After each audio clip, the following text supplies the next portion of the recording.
فأولئك يتوب الله عليهم وكان الله عليما حكيما। وليست التوبة للذين يعملون السيئات حتى إذا حضر أحدهم الموت قال إني تبت الآن ولا الذين يموتون وهم كفار أولئك أعتدنا لهم عذابا أليما۔ صدق الله ومولانا العلي العظيم وصدق رسوله النبي الكريم ونحن على ذلك لمن الشاهدين والشاكرين والحمد لله رب العالمين۔ بسم اللہ الرحمن الرحیم۔ شروع اللہ کے نام سے جو بڑا مہربان نہایت ہی رحم والا ہے۔ اور جون سے دو شخص بھی بے حیائی کا کام کرے تم میں سے تو ان کو تکلیف دو، اذیت دو، پھر اگر وہ توبہ کر لے اور اپنی اصلاح کر لے تو ان سے درگزر کرو، ان کو تو کچھ تعارض ان دونوں سے نہ کرو۔ یقینی بات یہ ہے کہ بلا شبہ اللہ تبارک و تعالی توبہ قبول کرنے والے ہیں، رحمت کرنے والے ہیں۔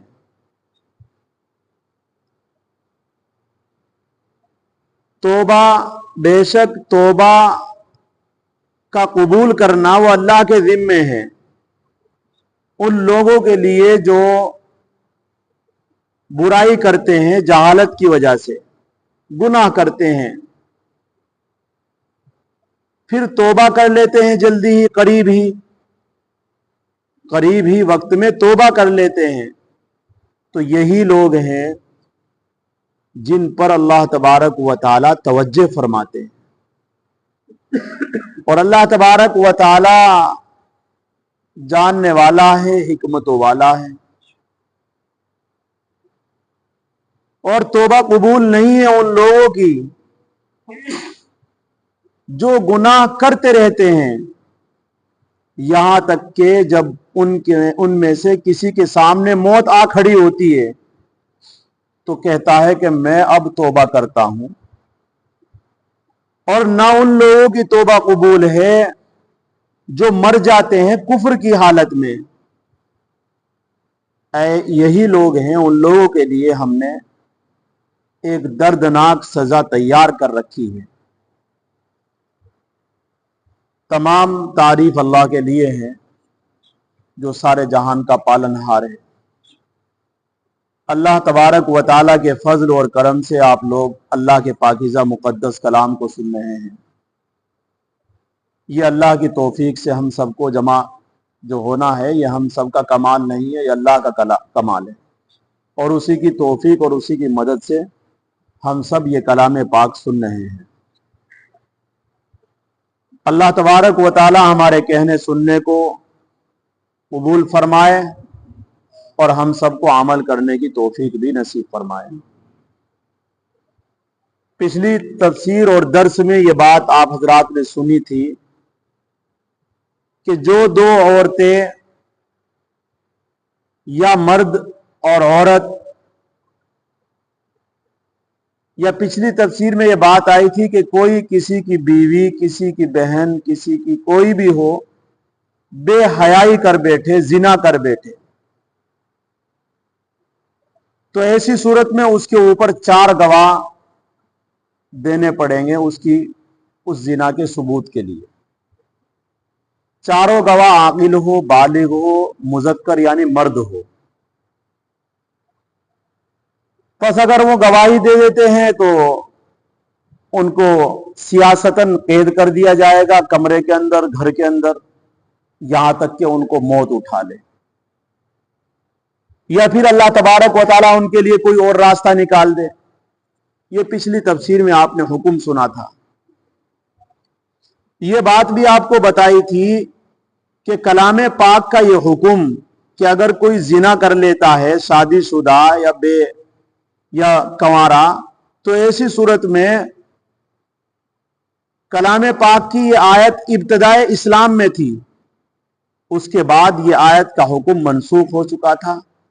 پھر وہ سورہ نور کے اندر جو آیت تھی کہ زنا کرنے والے کے لیے یہ سزا ہے، تو سزا اللہ رب العزت نے اس کی متعین کر دی تھی، وہ آپ نے سنی تھی۔ آج کا جو سبق ہے، جو درس ہے، وہ اس بات کو لے کر ہے کہ جو دو مرد غیر فطری اعتبار سے خواہش پوری کر لیتے ہیں، جس کو لواطت کہتے ہیں، جو قوم لوط کی عادت تھی، تو یہ بھی ابتدائی اسلام میں حکم یہ تھا کہ ان دونوں کو تکلیف دی جائے، اور یہ تکلیف قاضی کی ثواب دید پر تھا، یعنی قاضی جو سزا متعین کر دے، وہ چاہے کسی بھی انداز کی ہو، وہ سزا اس کے اوپر لاگو ہو جایا کرتی تھی۔ اس سزا کے بعد اگر وہ توبہ کر لیتے ہیں دونوں مرد اور اپنی اصلاح کر لیتے ہیں، آئندہ اس سے بالکل پرہیز کر لیتے ہیں، تو پھر اللہ تبارک و تعالیٰ کی طرف سے حکم یہ ہے کہ ان سے درگزر کرو، یعنی انہیں ملامت لان تان نہ کرو۔ جب انہوں نے توبہ کر لی ہے، اصلاح کر لی ہے اپنی، کیونکہ اللہ تبارک و تعالیٰ رحیم ہے اور توبہ کو قبول کرنے والے ہیں، تو یہ حکم قرآن کریم کا تھا۔ پھر اللہ تبارک و تعالیٰ نے لیکن لواطت کے اوپر جو سزا ہے اس کی کوئی متعین نہیں فرمائی۔ قرآن کریم نے اس کی سزا بھی وہی ہے جو زنا کی سزا ہے، یعنی مرد سے اپنی خواہش پوری کر لے، یا کوئی مرد عورت سے غیر فطری اعتبار سے خواہش پوری کر لیتا ہے، تو وہ بھی لواطت کے حکم میں آتا ہے۔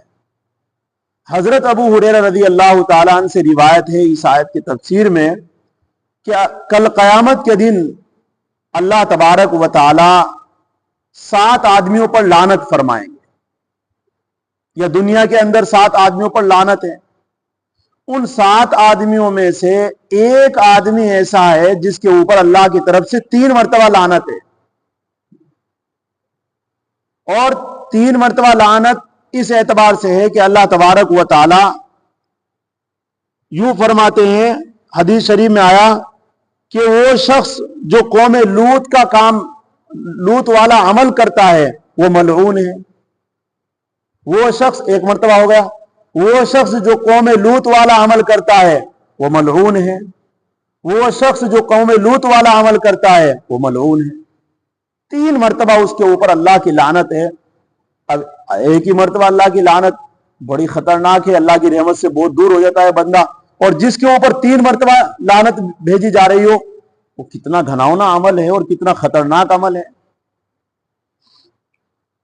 اسی طریقے سے حضرت ابو ہریرہ رضی اللہ تعالیٰ عنہ سے یہ بھی روایت ہے کہ رسول اللہ